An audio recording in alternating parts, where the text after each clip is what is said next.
Shalom saudara yang dikasih dalam Tuhan. Sukacita bagi saya dapat kembali menyapa setiap umat Tuhan dimanapun Bapak Ibu Saudara berada, tentunya melalui program Bible and Coffee.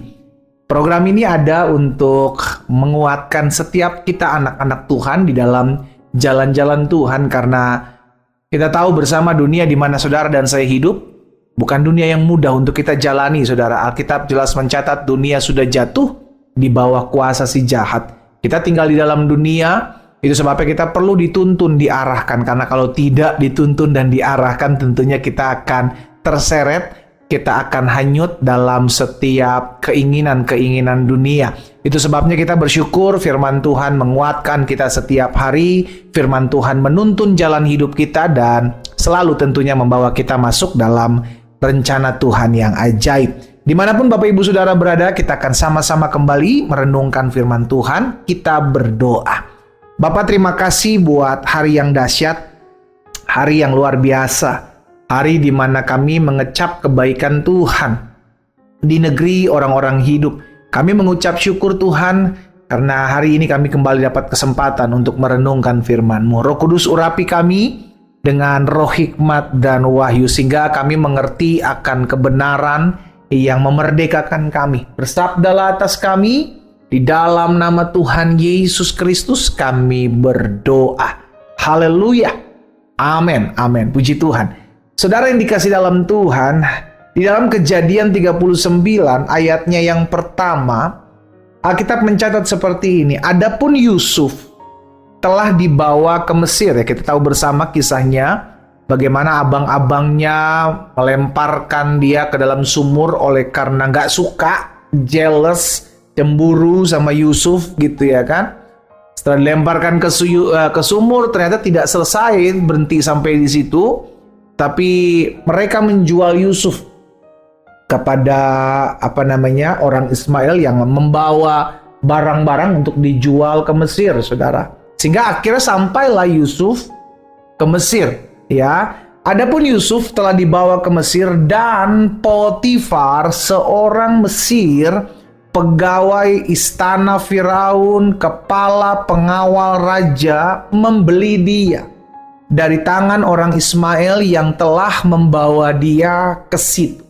Saudara yang dikasih dalam Tuhan, Tuhan punya orang-orang kuncinya. Ya, Tuhan memiliki orang-orang kunci dalam kehidupan orang percaya untuk membawa kita umat Tuhan, orang percaya, masuk dalam agenda besarnya Tuhan. Orang kunci ini bisa siapapun, saudara, bahkan orang-orang yang tidak mengenal Tuhan. Karena Tuhan sanggup menggerakkan hati, itu dulu, ya kan? Nah, kalau kita lihat kisah ini, bayangkan kalau pada saat itu orang Ismail yang membawa Yusuf ke Mesir tidak bertemu, bisa saja kan dia bertemu, memang ditemukan dengan Potifar, saudara, karena memang Potifar adalah kepala pengawal raja, jadi punya suara lah kira-kira gitu, punya otoritas, punya kuasa. Bayangkan kalau pada saat itu dia tidak bertemu dengan Potifar. Bayangkan kalau pada saat itu juga mungkin orang-orang Ismail tidak menjual Yusuf ke Mesir. Tapi ini yang saya mau bilang, Tuhan tuh punya orang-orang kuncinya. Ya, orang-orang kunci inilah yang perlu saudara dan saya kita doakan. Maksudnya gini, Tuhan punya rencana dahsyat dalam hidup saudara dan saya. Tuhan punya rencana besar dalam hidup saudara dan saya. Namun kita mesti tahu, Tuhan membawa saudara dan saya untuk kita dipertemukan nih. Ya, dengan orang-orang kuncinya Tuhan untuk menyatukan potongan demi potongan dari rancangan Tuhan yang besar. Ya, sama kayak kita bermain puzzle gitu ya kan. Potongan-potongan kecil ini kalau kehilangan satu biji aja gitu ya, udah nggak sempurna gitu, saudara. Jadi kita perlu berdoa agar Tuhan pertemukan kita dengan orang-orang kuncinya Tuhan, sehingga kita dibawa masuk dalam seluruh rencana dan kegenapan apa yang menjadi janji Tuhan dalam hidup kita. Dan yang kita mesti ingat, saudara, bahwa dalam hidup ini nggak ada sesuatu terjadi secara kebetulan. Itu dulu. Saudara ditempatkan di tempat di mana saudara berada di sini, saat ini maksud saya. Itu bukan suatu kebetulan. Mungkin di saat itu, di tempat di mana engkau ada saat ini, ada orang-orang kuncinya Tuhan. Dan memang setiap tempat Tuhan arahkan kita kemana, Tuhan bawa kita di tempat dimanapun. Terkadang kita lihat kok ada sih orang-orang yang nyebelin, orang-orang yang ngeselin model kayak dia gini. Iya kan? Terkadang orang-orang seperti itu yang Tuhan pakai untuk menjadi orang kunci. Yang maksudnya adalah membawa kita masuk dalam rencana Tuhan yang besar. Saudara, abang-abang Yusuf ini pun dipakai loh. Mereka pun tanpa mereka sadari, tanpa Yusuf ketahui bahkan, mereka tuh orang kuncinya Tuhan.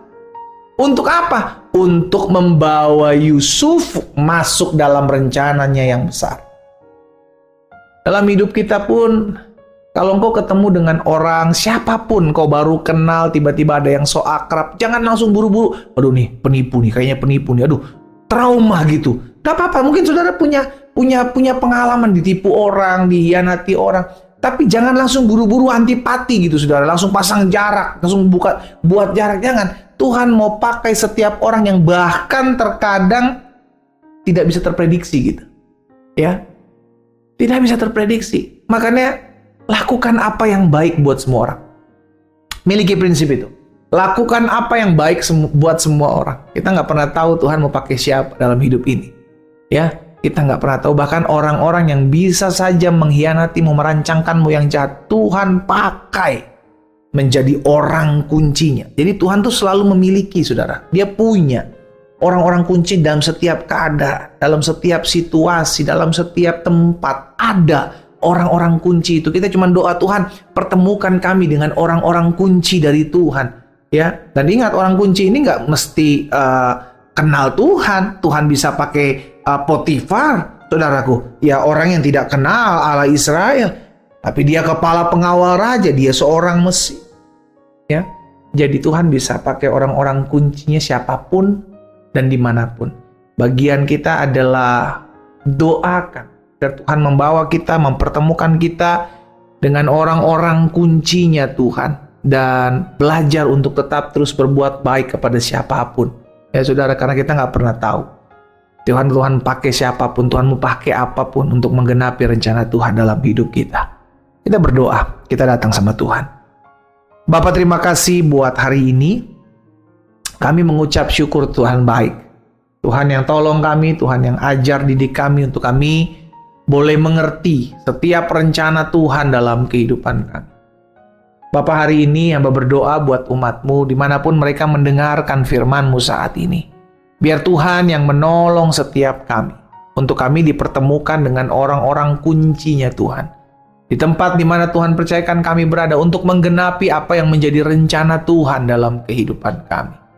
Hamba berdoa saat ini di dalam nama Tuhan Yesus.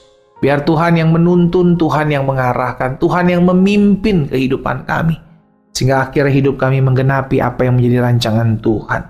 Hamba berdoa juga buat yang sakit, Tuhan jamah dan sembuhkan. Karena hamba percaya disampaikan firman, disembuhkan setiap mereka. Berkat-Mu ada atas setiap kami ya Allah. Dalam nama Yesus Kristus Tuhan kami berdoa. Haleluya. Amin.